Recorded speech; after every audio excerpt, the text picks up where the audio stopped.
And எல்லாருக்குமே ஒரு மிகப்பெரிய ஒரு கியூரியஸ் பண்ண ஒரு டீம் பாத்தீங்கன்னா மும்பை இந்தியன்ஸ் சொல்லலாம்.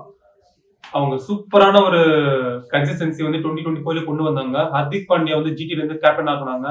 அண்ட் நிறைய ஒரு பாலிடிக்ஸ் ஓடிச்சு. அவங்க வந்து இவரை தூக்கிட்டு அவர் வந்தாரு, இவரை தூக்கிட்டு இவர் வந்தாரு.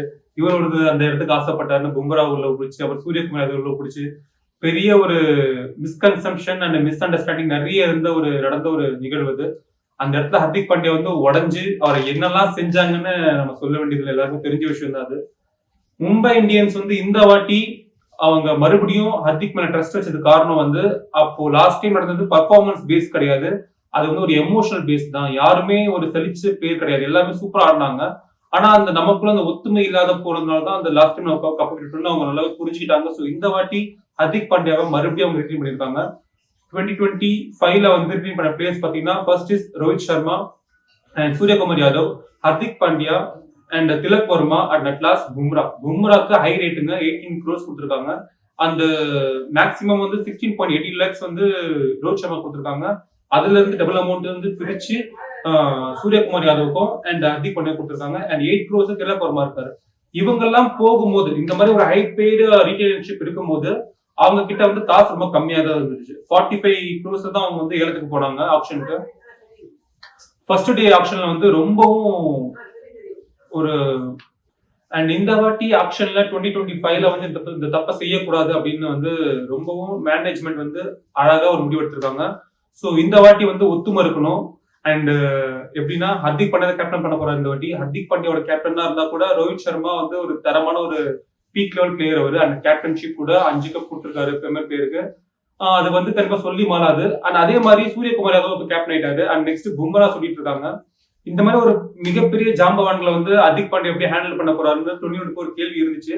ஆனா இப்போ வந்து அது ஒரு சூடு பிடிக்கிறது எப்படி பாத்தீங்கன்னா எம்எம் மேனேஜ்மெண்ட் வந்து கொடுத்துட்டாங்க. ஹர்திக் பாண்டியா சொல்றத டீம் கேளுங்க, டீம் சொல்றத ஹர்திக் பாண்டியா கேளுங்க, 2 பேர் சொல்றத மேனேஜ்மெண்ட் கேட்கும், மேனேஜ்மெண்ட் சொல்றத நீங்களும் கேளுங்க. ஸோ இந்த ஒரு கம்யூனிகேஷன் இருந்தாதான் நம்மளால கப்பு அடிக்க முடியும். ஏன்னா வந்து இந்த 6th கப் வந்து எம்ஐக்கு வந்து ஒரு நல்ல கான்ஃபிளிக்ட் அண்ட் நீட் இருக்க ஒரு மேட்சா பாக்குறேன். ஏன்னா மத்த மேட்ச் கூட அவங்க வந்தாங்க, ஆடினாங்க, போனாங்க, எடுத்தாங்க, அதுக்கேற்ற மாதிரி சம்பாதிச்சாங்க அப்படின்னு ஒரு பேர் போயிடும். ஆனா சிஎஸ்கேக்கும் எம்ஐக்கும் வந்து கப்பு தூக்குறதா மிகப்பெரிய ஒரு விஷயம் அவங்களுக்கு. அதுதான் அவங்க பெரிய ஒரு ஹோமோபோஸ் இருக்கு. இப்போ வந்து அவங்க என்ன செய்ய போறாங்கன்னா சூப்பரான பிளேயர் பிக் பண்ணிருக்காங்க. தரமான பிளேயர்ஸ். இது வந்து இவங்க வந்து பாத்தீங்கன்னா ஒரு பெஸ்ட் அப்படியே பார்த்த உடனே வாய பொழக்கிற அளவுக்கான பிளேயர்ஸா பாத்தீங்கன்னா கிடையாது. அதே மாதிரி ரொம்ப வந்து என்னங்க பிளேயர்ஸ் இவங்க யாருமே தெரியல அப்படின்னு கிடையாது. என்ன வேணும், எதுக்கு வேணும், இவங்க எதனால வேணும் அப்படின்னு தெரிஞ்சு கரெக்டா கணிச்சு எடுத்திருக்காங்க. அது வந்து hats off to management mister Mukesh Ambani அவங்க பையன். அவர் தான் வந்து சூப்பரா எடுத்துறாரு. அண்ட் நெக்ஸ்ட் வந்து அவங்க 45 crores வந்து ஃபர்ஸ்ட் டே ஆப்ஷன்ல எதுவுமே பிக் பண்ணல. மோஸ்ட் எதுவுமே பிக் பண்ணல. அண்ட் நல்ல தரமான பெரிய பெரிய பிளேயர்ஸ் எல்லாம் வந்தாங்க. பிகாஸ் அவங்க ஆல்ரெடி டீம் பண்ண அந்த 5 players பெஸ்டா இருக்கிறதுனால அவங்களுக்கு என்ன தேவையோ தெரிஞ்சிருச்சு நல்லாவே. அண்ட் செகண்ட் டே ஆப்ஷன்ல தான் அவங்க வேலையை காட்டினாங்க. யாரும் பாத்தீங்கன்னா அவங்க மிகப்பெரிய ஸ்டீல் பையர் பாத்தீங்கன்னா ட்ரெண்ட் போல்ட்டுங்க. ட்ரெண்ட் போல்ட் சரியான பிளேயர். இவங்க வந்து 2024 லாஸ்ட் இயர்ல வந்து அவங்க வேற ஒரு விஷயத்துக்காக 10 போல்ட் விட்டாங்க. அது வந்து மேபி பர்ஸ் இஷ்யூ நினைக்கிறேன். பட்ஜெட் கம்மியா இருந்துச்சு. ஆனா 10 போல்ட் வந்து எம்ஐ ஃபேன்ஸ் பயங்கர மிஸ் பண்ணாங்க. ஒவ்வொரு பும்ராக்கு வந்து போல்ட் இருந்தாங்கன்னா பக்கத்துல வந்து அந்த ஃபாஸ்ட் போலர்ஸ் அந்த பவர் பிளேஸ் ஃபர்ஸ்ட் அந்த 6 ஓவர்ல வந்து அடிக்கிறதுக்கே திணறுவாங்க. ஒரு 30 ரன் கூட போறதுக்கு பெரிய விஷயம். ஆனா இந்த வாட்டி அது கிடைச்சிருக்கு. மறுபடியும் லைஃப் அமைஞ்சிருக்கு எம்ஐ டீமுக்கு. சோ இந்த பக்கம் போல்ட், இந்த பக்கம் பும்ரா. இதுக்கு நடுவுல புதுசா ஒருத்தர் கலைஞருக்கு இருக்காரு. அவர் தான் தீபக் சஹர். தீபக் சஹர் வந்து சென்னை டீம்ல இருந்தாருங்க. சென்னை டீம்ல இருந்து இப்போ அவங்க ஸ்டீல் பண்ணி இங்க கொண்டு வந்துட்டாங்க. இது என்ன மாதிரி தெரியும்? ஏன்னா 3 பேர் பயங்கரமான பாஸ் போலர்ஸ். எல்லாமே ஃபர்ஸ்ட் ஓவர் போடக்கூடிய ஆளு. பும்ராவும் ஃபர்ஸ்ட் ஓவர் போடுவாரு, தீபக் சஹரும் ஃபர்ஸ்ட் ஓவர் போடுவாரு, 10 போல்ட் ஃபர்ஸ்ட் ஓவர் போடுவாரு. இந்த 3 பேரும் ஒரு பெரிய இது வந்ததுக்காக ஹர்திக் பாண்டியாக்கு பயங்கர ஒரு அட்வான்டேஜ் என்னன்னா பயங்கர ஹாப்பி அவரு. டிஸ்அட்வான்டேஜ் என்ன பாத்தீங்கன்னா யாருக்கு ஃபர்ஸ்ட் ஓவர் கொடுக்குறது? ஆனா எல்லாருமே நல்லா போடுவாங்க அப்படின்ற மாதிரி ஒரு விஷயம்.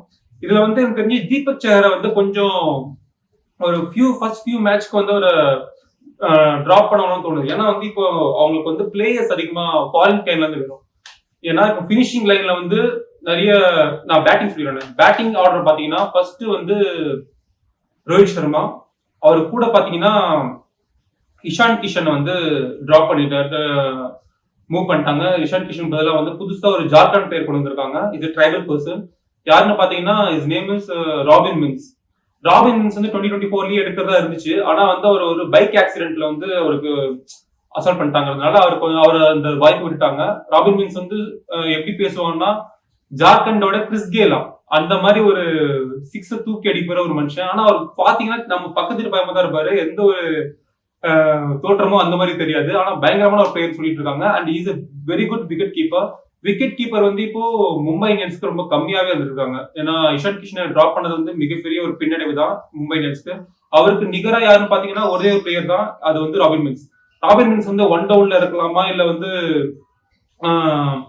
ரோஹித் சர்மா கூட ஆட விடலாமா பாத்தீங்கன்னா அப்பதான் வந்து ரியான் ரிங்கிள்டன் ஒரு சவுத் ஆப்பிரிக்கன் பிளேயரை வந்து சூப்பரா உள்ள கொண்டு வந்தாங்க. இது எனக்கு எப்படி ஒரு இமேஜினேஷன் தோணுச்சுன்னா Ryan Rickelton and Quinton de Kock யோசிச்சு பாருங்களேன். ரைட் ஹேண்ட் பேட்ஸ்மேன் வந்து மும்பை இந்தியன்ஸ்ல வந்து ரோஹித் சர்மா, லெப்ட் ஹேண்ட் வந்து குவிண்டன் டிகாக் இருப்பாரு. ரெண்டு பேருக்கும் வந்து மாத்தி மாத்தி போல் பண்ணும். அங்க இருக்கிற போலர்ஸ் குழம்புவாங்க, அதை யூட்டிலைஸ் பண்ணி அவங்க அட்வான்டேஜா அங்க 6-4 பவர் பிளேல பறக்க விடுவாங்க. இதே ஒரு சிச்சுவேஷன் தான் சைமல்டேனியஸா இந்த மேட்ச் நடந்துட்டு இருக்குது. ஏன்னா ரியான் ரிக்கிள்டன் வந்திருக்காரு. Is a powerful hitter and left hand batsman. So அவரை வந்து ஓப்பனிங்ல இறக்குவாங்கன்னு நினைக்க நான் வந்து நிறைய ஸ்ட்ராங்கா இம்பாக்ட் பண்றேன். ஸோ ஓப்பனிங் வந்து ரோஹித் சர்மா அண்ட் கூட யார பாத்தீங்கன்னா Ryan Rickelton. And one down பாத்தீங்கன்னா சூரியகுமார் யாதவ் இறங்கலாம். சூரியகுமார் யாதவ் இறங்குறாருன்னா அப்புறம் வந்து மிடில் ஆர்டர்ல திலக் வர்மா இருப்பாரு. திலக் வர்மாக்கு அப்புறம் ஹர்திக் பாண்டியா வருவாரு. ஹர்திக் பாண்டியாக்கு அப்புறம் நம்ம எல்லாரும் தெரிஞ்சிருந்தாங்க வில் ஜாக்ஸ். வில் ஜாக்ஸ வந்து ஏலத்துல எடுத்தது மிகப்பெரிய ஒரு சாதனம் சொல்லலாம். ஏன்னா பட்ஜெட் ரொம்ப கம்மியா இருந்துச்சு. வில் ஜாக்ஸ் மாதிரி ஒரு பிளேயரை ராயல் சேலஞ்சர்ஸ் பெங்களூர் எப்படி விட்டு கொடுத்தாங்கன்னு தெரியல. அவங்க ஆட்டினும் பண்ணல, அப்படியே வந்து அவர் தூக்கிட்டாரு. மொத்த பிளேயரும் இந்த பக்கம் வந்துட்டாங்க. ஸோ வில் ஜாக்ஸ் வந்து குட் பினிஷர். ஸோ பினிஷிங் லைன்ல வில் ஜாக்ஸ் ஆடலான்னு மிகப்பெரிய ஒரு எதிர்பார்ப்பு இருக்கு. ஹர்திக் பாண்டியாக்கு அப்புறம் வந்து வில் ஜாக்ஸ் இறங்குவாரா இல்ல வில் ஜாக்ஸ்க்கு அப்புறம் வந்து ராபின் மின்ஸ் இறங்குவாரான்னு அட் லாஸ்ட் வரைக்கும் போயிட்டே இருக்கு. அண்ட் அட் லாஸ்ட் பாத்தீங்கன்னா நமக்கு பவுலிங் லைன்ல வந்து சூப்பரான ஒரு ஸ்பின்னர்ஸ் வந்து இல்லைன்னு எம்ஐ ஏங்கிட்டே இருந்தாங்க. அதுக்கு வந்து அல்லா கன்சார் அப்படின்னு ஒரு ஆப்கானிஸ்தான் பிளேயர், ரொம்ப யங்குங்க, 22 இயர்ஸ் தான் ஆகுது. அவரை வந்து பர்ஃபார்மன்ஸ் பார்த்துட்டு எப்படி நோட் பண்றாங்க பாருங்க. எம்ஐ மேனேஜ்மெண்ட் வந்து எப்படி எங்க திறமை இருக்கு எங்க டேலண்ட் இருக்குன்னு அவங்களை கொண்டு வந்து இறக்கியாகணும்னு சொல்லிட்டு ஒரு ஹை எக்ஸ்ட்ரீம் எக்ஸ்பீரியன்ஸ் பிளேயரான ஆளும் இருக்காங்க, ஒரு மிடில் ஆர்டர் பிளேயர் ஆளும் இருக்காங்க, இல்ல வந்து ஒரு ரொம்ப ரொம்ப சின்ன பசங்களை வச்சு ஆளும் அந்த மாதிரி ஒரு செட்டப் பண்ணிருக்காங்க. ஸோ லெஃப்ட் ஸ்பின் பாத்தீங்கன்னா இந்த இடத்துல அண்ட் த்ரூ அவுட்டா வந்து ஃபாஸ்ட் பவுலர்ஸ்க்கு எம்ஐக்கு பஞ்சமே கிடையாதுங்க. ஏன்னா வந்து 3 பேர் இருக்காங்க. ஒரு ஒரு சீட்டா இருக்கு, ஒரு டைகர் இருக்கு, ஒரு லயன் இருக்கு. Boult, Bumrah and Chahar 3 fast bowlers இருக்காங்க. இது பத்தாதுன்னு இன்னொருத்தர் இருக்கு ராயல் சேலஞ்சர்ஸ் பெங்களூர்ல இருந்து ஒரு பிளேயர் ரீஸ் டாப்லி வந்து left hand fast bowler. Sometimes அவரு டெத் ஓவர் கூட போடுவாரு. டெத் ஓவர் போடுறதுனாலே வந்து அவரு நிறைய ரன்ஸ் வந்து எடுக்கணும் செய்வார். அவரோட பால்ல வந்து அவ்வளவு ஈஸியா பவுண்டரிஸ் போகாது. அந்த ஒரு பாலை ரெஸ்ட்ரிக்ட் பண்ணுவாரு. Sometimes wicket taking person as a catcher வந்து பயங்கரமா பால் போடுவாரு.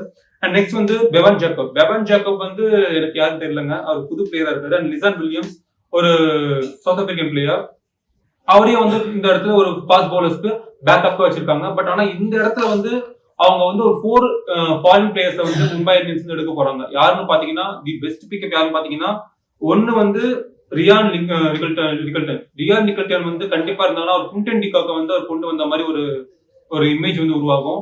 ரியான் ரிக்கிள்டன் ஓப்பனிங் இறங்கி அப்புறம் வந்து கூட ட்ரெண்ட் போல்ட் இருக்கணும். ட்ரெண்ட் போல்ட் கூடவே பினிஷிங் லைன்ல வந்து வில் ஜாக்ஸ் இருக்கணும். வில் ஜாக்ஸ் கூடவே ஸ்பின்னிங்ல வந்து நம்ம அல்லா கன்சாபர் இருக்கணும். இவங்க 4 பேருமே ஒண்ணு செஞ்சுட்டாங்கன்னா பேட்டிங் லைனப்ல தரமான ஒரு பிளேயர் இருக்காங்க. ஏன்னா வந்து நான் சொன்ன மாதிரி தான் பேட்டிங்ல Rohit Sharma and Ryan Rickelton and one டவுன்ல சூரியகுமார் யாதவ் அண்ட் அதுக்கப்புறம் திலக் வர்மா அண்ட் அதுக்கப்புறம் ஹர்திக் பாண்டியா, அப்புறம் ராபின் மின்ஸ், அதுக்கப்புறம் வில் ஜாக்ஸ், அப்புறம் மிச்சல் சாண்ட்னர். அப்படி போயிட்டு இருக்கும் போது கண்டிப்பா வந்து சேசிங்ல நீங்க 300 கூட வச்சா கூட அவங்க அடிக்கிறதுக்கு சான்ஸ் இருக்கு. அந்த அளவுக்கு ஒரு தரமான பிளேஸ் கொடுத்துருக்காங்க. இந்த வாட்டி எனக்கு என்னவோ சூப்பரா ஒரு பெருசா வாய்ப்பு பழக்கிற மாதிரி இல்ல கூட கரெக்டான ஒரு கன்சிஸ்டன்சில ஒரு நியூ பிளேயர்ஸ் எமர்ஜ் பண்ணி எம்ஐ மேனேஜ்மெண்ட் மிகப்பெரிய ஒரு சாதனை பண்ணியிருக்கான்னு சொல்லுவேன். இதுல வந்து இந்த ஐபிஎல் ஆக்ஷன்லயே தி பெஸ்ட் பிக்கப் யாருன்னு பாத்தீங்கன்னா ரொம்ப ரொம்ப கம்மி பட்ஜெட் வச்சுட்டு அழகான ஒரு டீம் உருவாக்குறது எம்ஐ மேனேஜ்மெண்ட் தாங்க. So winning is Mi management. ஆப்ஷன்ல பாத்துட்டோம், மேட்ச்ல அப்படின்னு வந்து புடிச்சு பார்ப்போம். எம்ஐயோட பவுலிங் லைன் அப்ல பாத்தீங்கன்னா சூப்பரான ஒரு ஸ்பின்னிங், அந்த மொமெண்ட் வந்து இல்லாமலே இருந்துச்சு. ஏன்னா வந்து லாஸ்ட் டைம் வந்து பவுலிங்ல வந்து அகிலேஷ் யாதவா சாரி அவர் பேர் வந்து ஏதோ பேர் நினைக்கிறேங்க. அகிலேஷ் யாதவ் பொலிட்டிஷியன்ல சாரி. மும்பைல வந்து ஒரு லாஸ்ட் டைம் ஸ்பின்னிங் வந்து ரொம்ப ரொம்ப போரா இருந்துச்சு. அண்ட் ஒரே ஒரு ஸ்பின்னர் தான் போட்டே இருந்தாரு. யாரும் தெரியல, அவர் பேர் கூட தெரியல. இப்ப வந்து சூப்பரான ஒரு ஆப்கானிஸ்தான் பேர் இறக்கிருக்காங்க, அல்லா கவுன்சர். அண்ட் நெக்ஸ்ட் வந்து பாத்தீங்கன்னா சென்னையில இருந்து ஒரு மிகப்பெரிய ஜாம்பவான ஸ்டீல் பண்ணிட்டாங்க எம்ஐ. அது யாருன்னு பாத்தீங்கன்னா மிச்சல் சாண்டர். ரொம்ப பெரிய ஆச்சரியம். மிச்சல் சாண்டர் வந்து சூப்பரான ஒரு ஸ்பின்னர் கூட கிடையாது, is a very good batter கூட. அவர் ஒரு கண்ணாடி, ஒரு கயிறு கட்ட கண்ணாடி போட்டு இறங்குவாரு ஃபீல்ட்ல, அடிச்சாருன்னா பால் பறக்கும். ஆனா அவர் பண்றதுக்கு அதுக்கு சம்பந்தமே இருக்காது. ரொம்ப ரொம்ப இன்னசென்ட்டா ஒரு இன்டெலிஜென்ட்டா ஆடக்கூடிய ஒரு பர்சன். சோ இவர் வந்து கண்டிப்பா டிராப் பண்ண மாட்டாங்கன்னு எனக்கு தோணுது. ஏன்னா மிச்சல் சாண்டர் இருந்தாங்கன்னா அவங்களுக்கு போலிங்கும் அட்வான்டேஜ். அட் லாஸ்ட் பினிஷர்ல வந்து சொதப்பினாங்கன்னா மிச்சல் வந்து காப்பாற்ற சான்சஸ் வந்து லைக் எப்படி சிஎஸ்கே சாம் கரன் இருக்காரோ அதே மாதிரி எம்ஐக்கு வந்து ஒரு மிச்சல் சாண்டர் வந்து இருந்துட்டு இருக்காரு.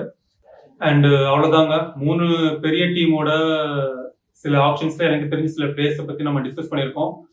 இப்போ ஆப்ஷன் நடந்து முடிஞ்சிருச்சு, எல்லா பிளேயர்ஸும் அவங்க டீமுக்கு போயிட்டாங்க. அண்ட் நெக்ஸ்ட் ஐபிஎல் வந்து நெக்ஸ்ட் இயர் 2025ல புதுசா ஏப்ரல்ல ஆரம்பிக்க போகுது. உங்களை மாதிரி நான் ரொம்ப ரொம்ப எக்ஸைட்டா இருக்கேன். பிகாஸ் வந்து இந்த வாட்டி ஒரு new face, newcomers and ரொம்ப ரொம்ப நிறைய இன்வெஸ்ட்மெண்டான ஒரு டீம் பிக்கப்ஸ். ஏன்னா வந்து நிறைய பேர்கிட்ட இப்ப காசு கிடையாது. எல்லாருமே வந்து பாத்தீங்கன்னா பேங்க் அக்கௌண்ட்ல பர்ஸ்ல வந்து 12 lakhs 10 lakhs வச்சிருக்காங்க. அந்த அளவுக்கு கோடி கோடியா கொட்டி பிளேஸ் வாங்கியிருக்காங்க. இது வந்து மறக்க முடியாத ஒரு ஐபிஎல் சீசனா இருக்கும். அண்ட் நிறைய பேர் வந்து எக்ஸைட்மெண்ட்ல இருக்காங்க, யாருக்கு கப் போக போகுது அப்படின்ட்டு. உங்களை மாதிரியே நிஜமா நானே எக்ஸைட்மெண்ட்ல இருக்கேன். நெக்ஸ்ட் டைம் எப்படின்னு பொறுத்து பார்க்கலாம். அண்ட் இந்த வீடியோ உங்களுக்கு பிடிச்சிருந்ததுன்னா வைப்ரண்ட் மூவி மேக்கர்ஸ்க்கு லைக் பண்ணுங்க, ஷேர் பண்ணுங்க அண்ட் சப்ஸ்கிரைப் பண்ணுங்க. தேங்க்யூ.